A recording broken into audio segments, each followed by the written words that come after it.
যে আমরা এখানে রেগুলার কাজ করি, এখানে কেউ কিছু বলবে না, এগুলো সব আমাদের দেওয়া আছে, সব প্রোটেক্ট দেওয়া আছে। কাজ করলে কাজ করবো।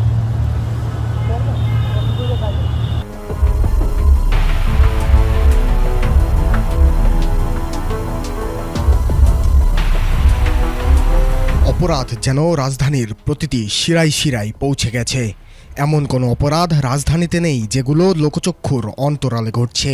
রাজধানীর প্রতিটি গলি সড়ক পরিণত হয়েছে অপরাধের স্বর্গরাজ্যে। চুরি, ছিনতাই, মাদক থেকে শুরু করে পতিতাবৃত্তি, প্রকাশ্যে এসব অপরাধ যেন উৎসবের আমেজে হাজির হয়েছে রাজধানীবাসীর সামনে। আজ এমনই এক অপরাধের তথ্য উঠে এসেছে আমাদের এই প্রতিবেদনে। রাজধানীর অন্যতম ব্যস্ততম সড়ক বিজয় সরণি। প্রতিদিন শত শত পথচারী এই সড়ক ব্যবহার করেন চলাচলের জন্য।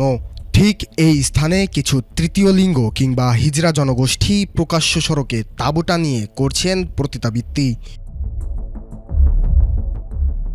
বিজয় সরণি মেট্রো স্টেশন থেকে মোড়ের দিকে ফুটপাত ধরে হেঁটে গেলেই চোখে পড়বে বিশেষ পলিথিনের তাঁবুর সামনে দাঁড়িয়ে কয়েকজন হিজড়া। ফুটপাতে চলাচলকারীদের বিশেষ অঙ্গভঙ্গির মাধ্যমে ডাকে তাদের তাঁবুতে। এবার গ্রাহক সেজে তাদের কাছে যাওয়ার পালা। ফুটপাতে পায়চারি করতে না করতেই ডেকে বসলেন। কথা বলার এক পর্যায়ে জানা গেল যে প্রকাশ্যেই তারা দীর্ঘদিন ধরে এমন কাজ করে আসছে। রাস্তার পাশে তাদের এমন কাজে নিরাপত্তার বিষয়টিও রেখেছেন নিজেদের আয়ত্তে। পুলিশ টুলিশ আবার এখানে কোনো ঝামেলা ভাইয়া, তোমার সমস্যা করলে আবার বলো, আজকে সমস্যা আর কোনদিন আসবা না। আমরা রেগুলার মানে হয়তো বাইরে থেকে বারবার ভিডিও ঢুকলে কোনো সমস্যা লাগবে না, কাজ করবা। এদিকে আনিজি লাগলে পিছন দিয়ে আসতে করে পার হয়ে যাবে। হ্যাঁ, ওদিকে যেতে পারবে। এখানে কেউ কিছু বলবে না, এগুলো সব আমাদের দেওয়া আছে, সব প্রোটেক্ট দেওয়া আছে।